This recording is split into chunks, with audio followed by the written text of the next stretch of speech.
A 70-mile-wide asteroid called Matilda is approaching Earth, so all the world's governments send a spaceship to try to destroy it. Unfortunately, the spaceship explodes as soon as it enters the asteroid field, which means humanity is doomed. In 3 weeks the asteroid will hit Earth and all life will end. Married couple Dodge and Linda hear the news on their car radio. However, Dodge doesn't react, he just mentions they missed their exit. Linda can't take his attitude anymore and abandons him for good. Afterward, people all over the planet start making end-of-the-world plans, especially going through their bucket lists. Signs appear on the street offering services like naughty meetings, searching for friends to spend the end together, and mercenaries even offer to kill whoever isn't strong enough to make it to the last day. However, Dodge doesn't have anything in life, so he continues to go through his boring routine. With 21 days left, Dodge still goes to the gym, which is mostly empty. On the TV he watches a news update informing that all cell phone services are dead and that water and power will follow soon. Then Dodge drives to work and has to deal with worse traffic than usual because everyone is trying to escape the city to go somewhere nice. At the office, Dodge notices only a few workers have come today. He keeps on picking up calls from clients who want to know if there's insurance for worldwide catastrophes and attends meetings that announce there are promotions available for everyone because of all the people who aren't coming anymore. However, nobody from their little group takes the offer. When Dodge goes home, he checks his mailbox but it's empty as usual. He also notices his neighbor Penny run out of her apartment after breaking up with her boyfriend Owen, who is yelling at her. Then Dodge enters his apartment and finds his weekly cleaner Elsa. Dodge tries telling her that isn't necessary for her to come again because of the current situation, but Elsa gets upset because she thinks he's firing her, so he takes it back and she says goodbye while promising to return next week. Then Dodge drinks cough syrup and watches TV, learning that the final flight has taken off and now airlines aren't working anymore. People with private planes can fly if they want, but experts don't recommend it because of the risks.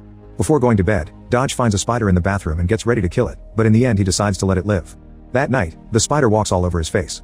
The next morning, Dodge wakes up with multiple spider bites on his face. When he arrives at work, the body of a coworker who just self-deleted lands on his car, leaving him shaken. A week passes and with only 14 days left, Dodge goes to an end-of-the-world party thrown by his friend Diane. She has a teenage boy who insults his parents before leaving and they just insult him back, not caring anymore. Her husband is finally taking out his very exclusive cigarettes and promises to share one with Dodge while Diane comments that she isn't surprised that Linda left him because she was never happy with him. This leaves Dodge in shock because he honestly never noticed. Diane insists on setting Dodge up with someone because he shouldn't die alone, and when Dodge refuses, her husband points out he won't die alone because the whole world is dying together. When the party begins, Diane still introduces Dodge to Karen, who has put on all the fancy things she rarely got to wear.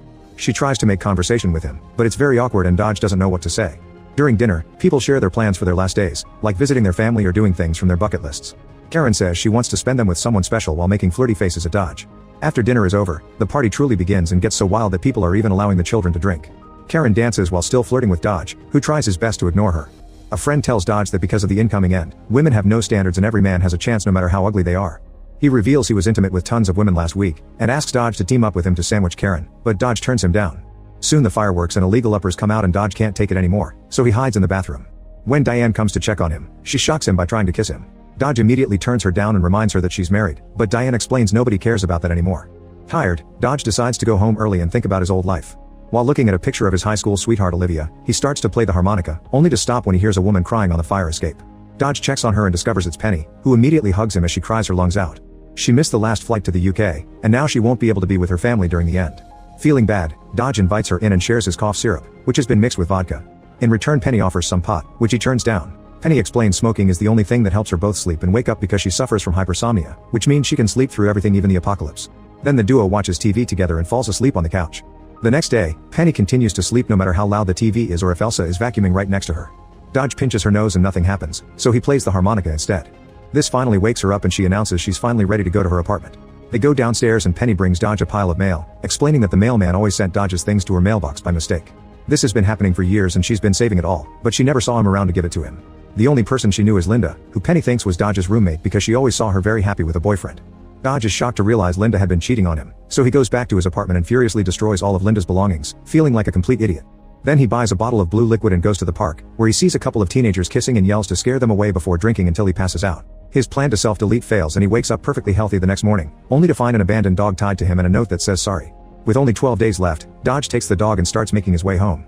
As he walks through the city, he notices people have finally gotten violent, meaning there are fights, fires, and looting everywhere. Later at his apartment, Dodge feeds the dog and watches the news, learning that riots are happening in many areas. He also starts going through his old mail and is shocked to find a letter from Olivia from months ago. She explains she never stopped thinking about him and wanted to check on him, but she also tells him not to find her because it's too late for them. Her last line says he was the love of her life. Suddenly a brick breaks through his window and the alarms in the building go off as the riots come closer. There already are violent people in the hallway, so Dodge takes the dog, the harmonica, and the letter before going out through the fire escape. He goes to Penny's apartment and meets Owen, who assumes Penny has been cheating with him and punches the wall, breaking his hand. Dodge ignores him and goes to wake up Penny, only for Owen to immediately start arguing with her. When Dodge finally gets to mention the riots, Penny stops to grab as many records from her collection as possible. Then the trio runs out of the building and Penny volunteers to drive, but she's forgotten where she left her car. At that moment some people open fire, so Owen uses Penny as a shield to protect himself. When they finally find her car, Penny has trouble driving away because she isn't very good at parallel parking. Owen leaves the car to guide her, however he keeps insulting her, making it clear why she broke up with him.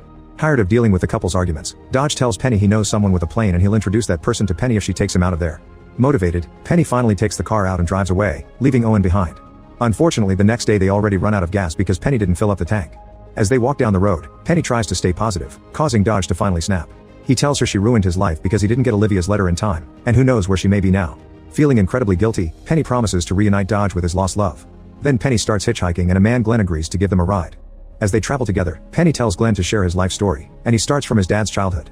Dodge hates every second of it, especially when Glenn confesses doctor had told him he only had 6 weeks to live right before the end of the world was announced. Glenn lost his love a few years ago and after learning about the end he started considering self-deleting, but that wouldn't get him into heaven. His tone makes Dodge very suspicious, especially when he sees digging equipment in the back of the truck. Eventually Glenn stops the truck and says he'll go relieve himself, inviting Dodge to come along. Getting more suspicious, Dodge turns him down and as soon as Glenn is gone, he tells Penny they may be traveling with a psycho. Penny doesn't take him seriously and leaves the truck to walk the dog, who also needs to pee. Then Glenn comes back and asks Dodge to drop the mask, saying Dodge's blank face proves he's a killer. Dodge denies such a theory and Glenn apologizes for the misunderstanding, explaining he hired a mercenary to end things for him. As he laughs, Glenn suddenly is shot, and Dodge sees the mercenary drive away. Afterward Dodge and Penny bury Glenn's body with his own equipment and leave in his truck. Eventually they find a restaurant called Frenzies by the road and decide to stop for a drink. The waiter receives them with hugs and confesses all the workers have been smoking, so now they're making up all kinds of crazy recipes.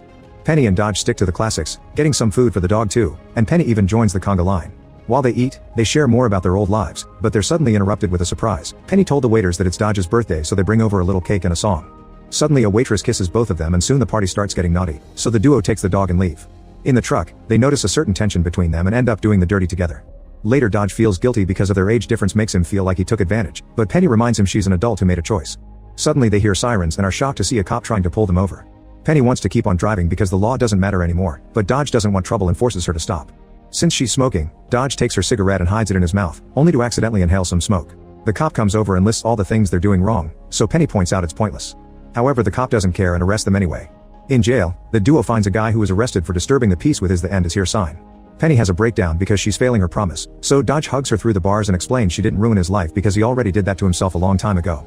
As the cigarette finally starts kicking in, Dodge admits he has no family. His mother died of a terrible illness and his father left them.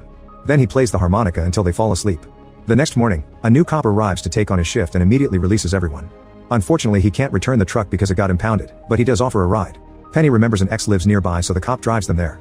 Dodge immediately gets jealous when he meets Spec, a former military man with a great body and his own bomb shelter, crowded with other military buddies. He's obviously still in love with Penny and offers her his satellite phone so Penny can finally call her family. She cries when she finally hears her parents' and siblings' voices and even gets to listen to her baby niece for the first time. While she's busty, Spec tells Dodge that only Penny is allowed to stay in the shelter, not him. Afterward Penny asks Spec to lend her a car, refusing to stay. Spec agrees to do so but tells Penny to bring it back after she's done with her promise to Dodge.